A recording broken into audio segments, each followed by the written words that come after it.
बहू और बुलेट। घर के बाहर फट फट फट की जोर से आवाज हुई।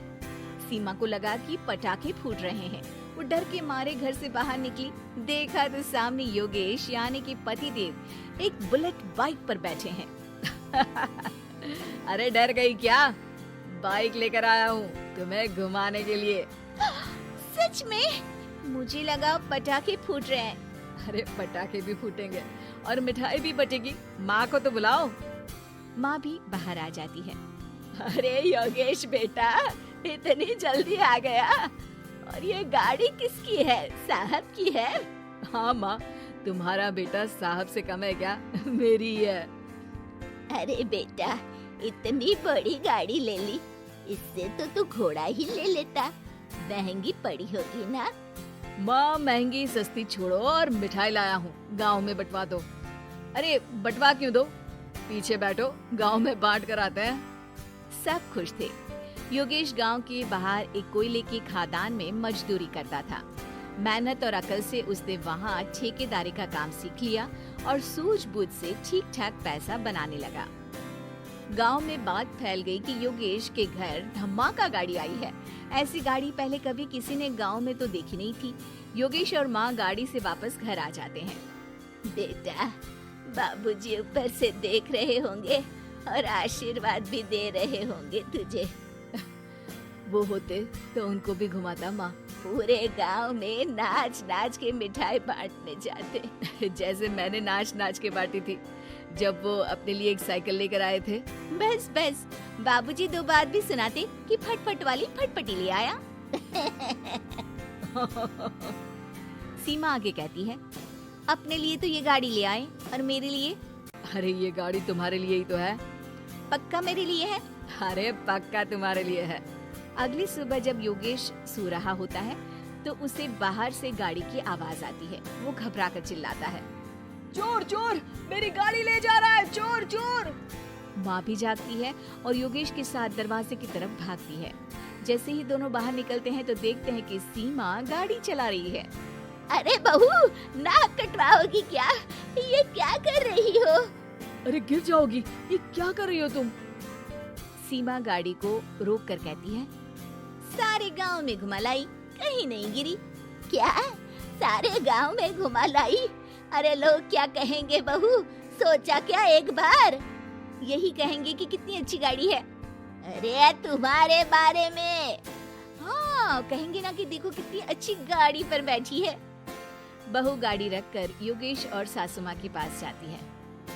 तुमने कब गाड़ी चलाना सीखा? हमारे बाबूजी के पास पुरानी स्कूटर थी, सीख ली। फिर स्कूल में एक मास्टर जी भी ऐसी ही गाड़ी लेकर आते थे, उन्होंने सिखा दी। हाँ, स्कूल के मास्टर आजकल यही सब तो सिखा रहे हैं। पढ़ाई का कुछ सिखाते तो कुछ भला होता। अरे बहू, अब गाड़ी मत चलाना। हमारे परिवार में कभी किसी औरत ने पीछे से आगे की सीट पे आने की हिम्मत नहीं की है। तुम भी मत करना, समझी? जी समझ गई माँ जी। सीमा सास की बात सुनकर चुपचाप रसोई में जाकर उदास होकर खाना पकाने लगी है। सास सुबह सुबह मंदिर से पूजा करके लौट रही होती है। तभी उसे दो औरतें रोक लेती हैं और कहती हैं, अरे बहू को थोड़े अच्छे लक्षण भी सिखा दो। गाड़ी चलाने निकली थी, गांव की मर्यादा का कोई ख्याल नहीं है। वही तो। अरे पैसे आने लगे हैं तो क्या मतलब कि किसी रीति रिवाज को नहीं मानोगे? अरे समाज में रहना है तो समाज के ढंग से ही रहना पड़ता है। अरे लाज भी नहीं आई बहू को? चूल्हे चौके से निकलकर सीधे गाड़ी लेकर चौराहे चबूतरे नाप लिए, फाट फाट फाट करते हुए। अरे कुछ कह देना उसे। अरे ये क्या कहेगी? बूढ़ी सास है, इनकी थोड़ी ना चलती होगी घर में। हाँ, बहू की ही चलती होगी, मर्जी भी और गाड़ी भी।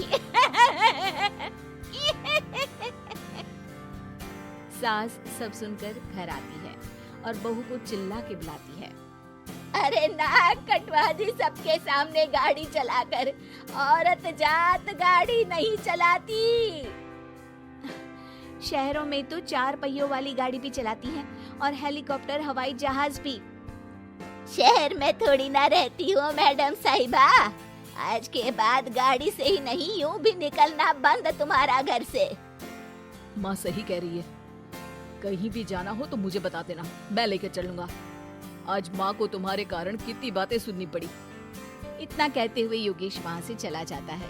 बारिश की वजह से कारखाने के रोड पर कीचड़ रहता है, इसीलिए योगेश गाड़ी घर रख कर जाता है और किसी से लिफ्ट लेकर कारखाने पहुँचता है ताकि नई गाड़ी गंदी ना हो।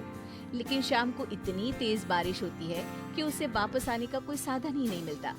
बारिश बढ़ती जाती है, रात के 11 बज जाते हैं। रास्ते में एक नदी का ब्रिज है, अगर उस पर पानी आ गया तो योगेश कारखाने में ही फंस जाएगा। पूरी रात भूखे प्यासे बितानी पड़ेगी। घना अंधेरा, बिजली की कड़कड़ाहट और तेज बारिश। राजेश डर भी रहा था, ठंड से कांप भी रहा था। तभी उसे रोड से आती हुई एक रोशनी दिखती है। वो देखता है कि उसके सामने एक बाइक आकर खड़ी हुई है। वो ऊपर वाले को धन्यवाद देकर उस बाइक वाले आदमी की तरफ बढ़ता है, पर पास जाकर देखता है तो भौचक्का रह जाता है। सीमा, तुम यहाँ इतनी बारिश में गाड़ी पर? पहले बैठो तो, नदी ब्रिज पे आ जाएगी तो जाना मुश्किल हो जाएगा। योगेश गाड़ी के पीछे बैठता है। सीमा गाड़ी चला रही है। मैंने तो तुमको पहचाना ही नहीं। गाड़ी की आवाज तो पहचानी होगी ना? अरे पर मुझे नहीं पता था कि तुम आओगी। अच्छा किया कि तुम आ गई। माँ नहीं आने दे रही थी, पर हमेशा पति पत्नी की रक्षा थोड़ी ना करेगा, पत्नी को भी तो करनी चाहिए। योगेश को सुबह अपने किए पर पछतावा होता है। उसकी आंख में आंसू आ गए जो बारिश की बूंदों में बह गए थे। उसके बाद सीमा को सास ने और योगेश ने खुशी खुशी समाज की सीमा लांघने की मंजूरी दे दी। अब वो जहाँ भी जाती फट फट फट गाड़ी पे ही जाती।